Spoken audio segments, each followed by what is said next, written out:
Bismillahirrahmanirrahim. Assalamualaikum warahmatullahi wabarakatuh. Perkenalkan, nama saya Tika Ervina, saya dari Institut Agama Islam Negeri Kendari, Fakultas Ekonomi dan Bisnis Islam. Pada kesempatan kali ini, saya akan mencoba merampungkan tugas final kami, yaitu mata kuliah Akuntansi Manajemen Syariah.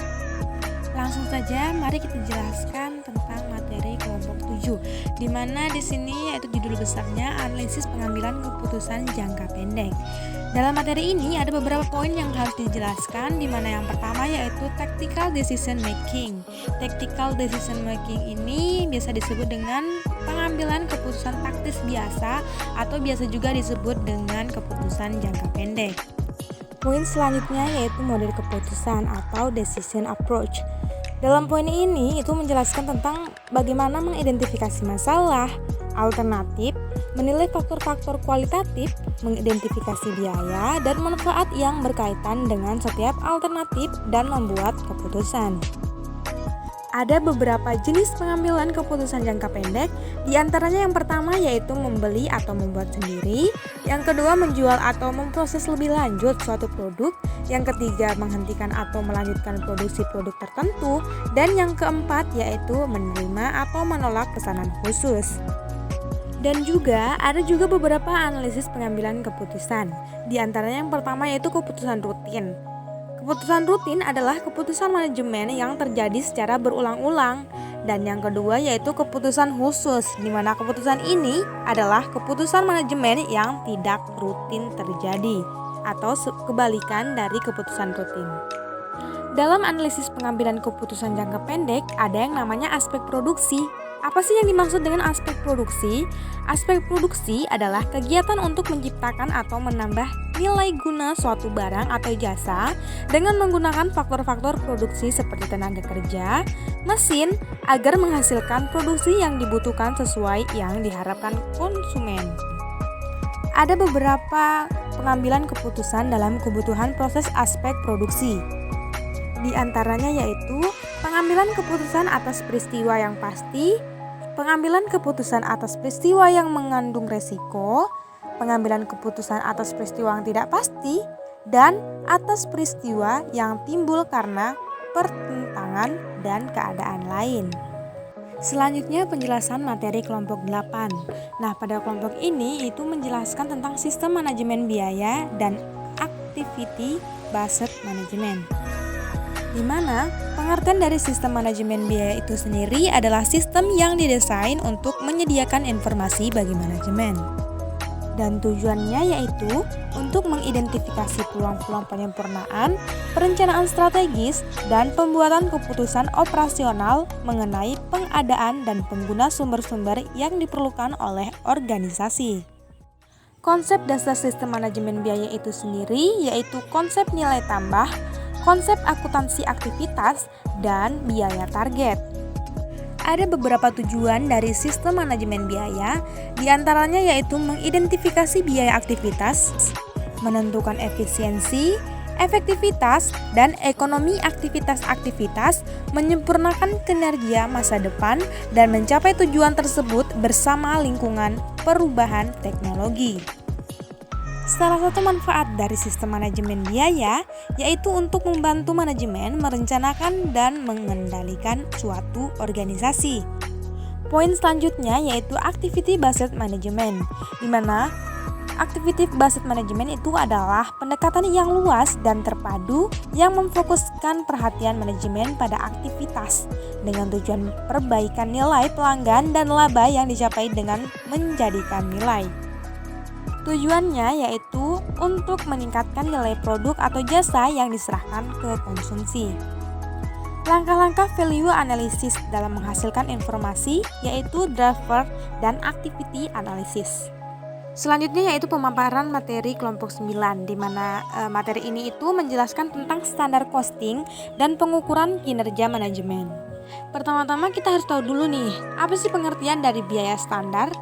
Biaya standar itu adalah biaya yang ditentukan di muka, yang merupakan biaya yang seharusnya untuk membuat suatu satuan produk atau untuk membiayai kegiatan tertentu di bawah kondisi asumsi ekonomi, efisiensi, dan faktor lain tertentu.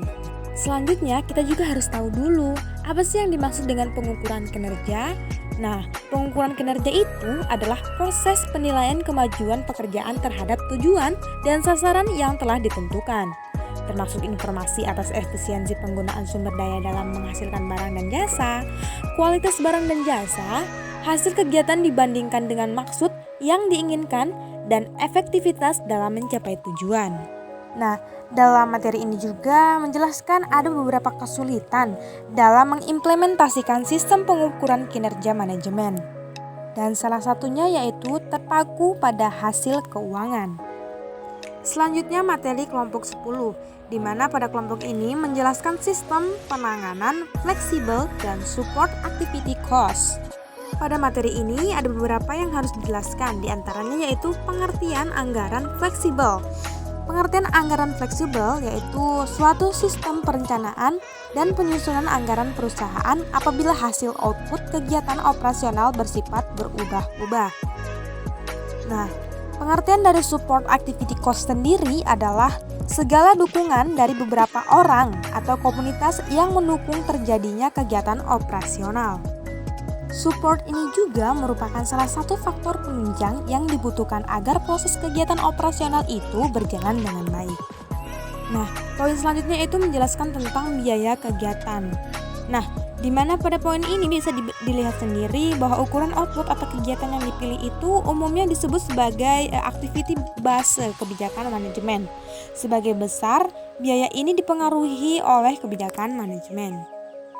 Karakteristik dari anggaran fleksibel sendiri itu ada dua, di mana yang pertama yaitu bersifat dinamis dan yang kedua yaitu disusun untuk beberapa aktivitas bukan hanya satu.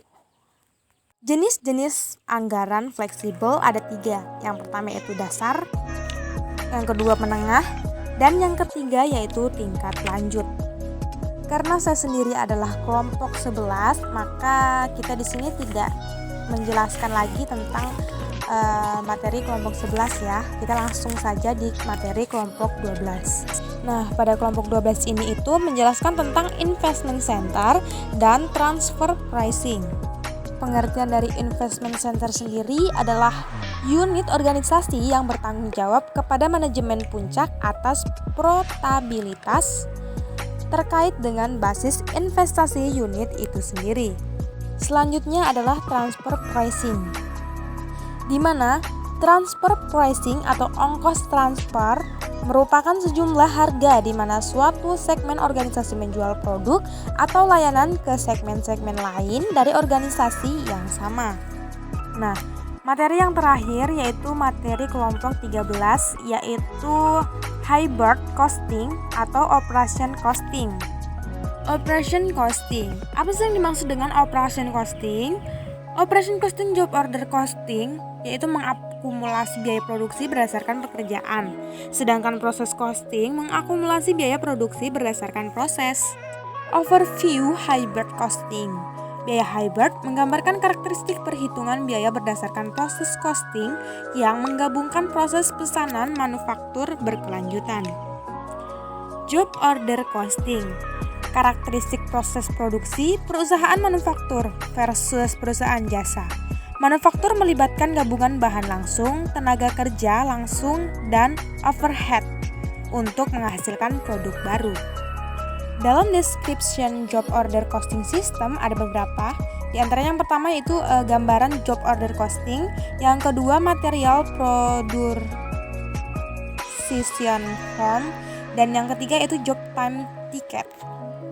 Job order costing, accounting for direct material, for direct labor cost, for overhead, for finished good inventory, and accounting for cost of goods sold. Nah teman-teman, itulah tadi pemaparan dari materi beberapa kelompok akuntansi manajemen syariah oleh saya Tika Ervina. Kurang lebihnya mohon dimaafkan. Billahi fisabilillah, wastabiqul khairat. Assalamualaikum warahmatullahi wabarakatuh.